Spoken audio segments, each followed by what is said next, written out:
And also, you know who's blowing up? Beam. Beam is at an all-time high. They're they're they're a young project, but they're at an all-time high. I mean, that's quite amazing, right? And that's because Beam is focused on games. And I told you guys, I think game narrative is going to be huge this cycle. And Beam is leading the way. They have some good partnerships with Immutable and Avalanche, obviously. They have onboarded some fantastic games.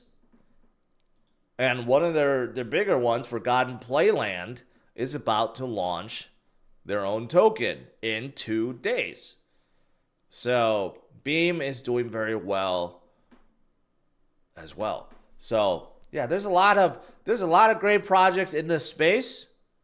Filecoin and Solana team up to strengthen infrastructure. That's pretty cool. What are they strengthening?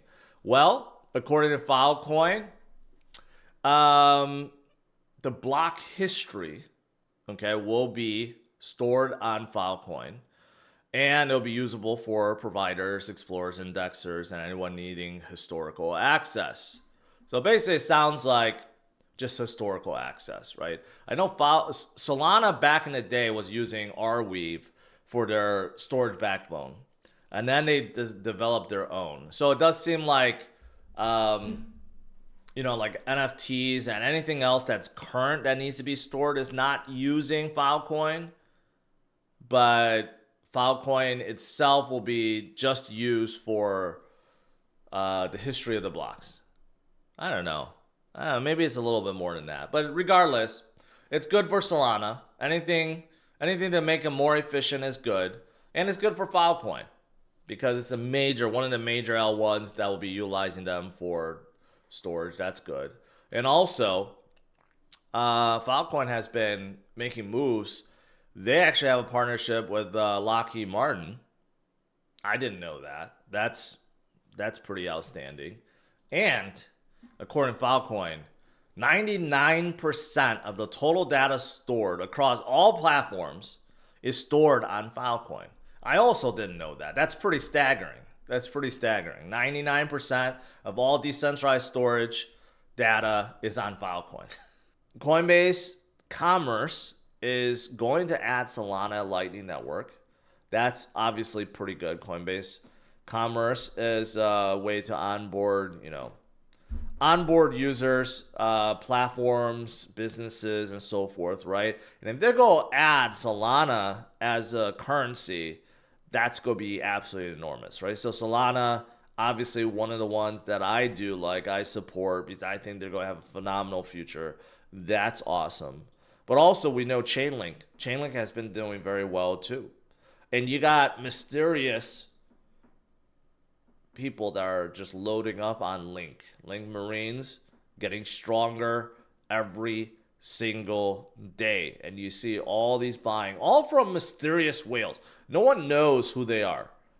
Kind of interesting, but we'll see. Eventually someone will figure out who the whales are. Could be BlackRock themselves. Who knows?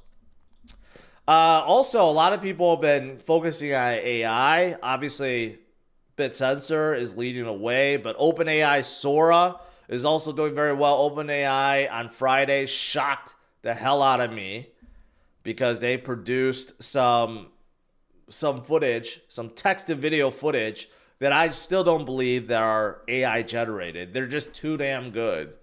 And if that's the future, well, it's going to be a scary future because basically anything could be shown and no one knows what's real and what's not. And a lot of people will be out of jobs. But anyways, the Sora token is blasting off and WorldCoin is blasting off. And, but still, I don't like WorldCoin. It's like a surveillance coin. They want you to look into this orb and it scans your retinas to prove that you're not an AI. But who wants to give up their retina identity to WorldCoin, So it doesn't make much sense. But they are blowing up. But I would highly stay away from it. I would not get my eyes scanned by them. If you look at BlackRock is already up to 6 billion. Fidelity is already at 4.4 billion. ARK is at 1.4 billion. Bitwise at 1.1 billion. okay? And these numbers are going to continue to go up. They already add to more than what Michael Saylor holds within MicroStrategy. And even with Grayscale also continuing to sell, it's not enough to go around. And we're just talking, I'm just talking about ETFs here. What about non-ETFs? What about people that are just buying? What about whales that are buying, right? And what about institutions and public trade companies that prefer to buy physical Bitcoin? They're buying too. So the supply, I'm telling you guys, I've been saying this for a while. The supply is disappearing right in front of our eyes. It's my worry. I've been saying this even in my Sunday video. My worry is this is the last cycle that retail investors can buy cheap Bitcoin or accumulate a significant amount of Bitcoin, because after this, it's no more. Bitcoin will be too expensive. And again, and this is very telling too. I don't know why this is happening. Like, I don't know who is actually bearish and who is selling, but apparently a whole bunch. You look at what happened today, yesterday, last 7 days, last 30 days. Who's been selling their Bitcoin? Approximately about 31,000 Bitcoin sold. All from retail investors. From retail investors that hold anywhere from 0.0001 Bitcoin all the way up to 100 Bitcoin.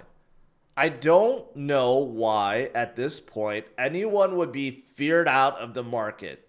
With so much going on and a supply shock happening, I don't get why people are selling. As if people are thinking this is the top. It's certainly not the top. But again, to prove my point, what the institutions are doing and the whales and the large, really rich entities out there, what are they doing? They're buying. They're buying and buying and buying. Like today, I don't get this. Might have been from yesterday, not today, by the way, because this was posted yesterday. But still, why would you have so many people sell and then guess who's buying, right? All the entities, they bought more than double of what was sold, right? I mean, it's crazy. It's crazy. Retail investors are falling for the trap and just selling to the big boys. And the big boys continue to accumulate more and more and more and more and more. Don't let that happen to you guys.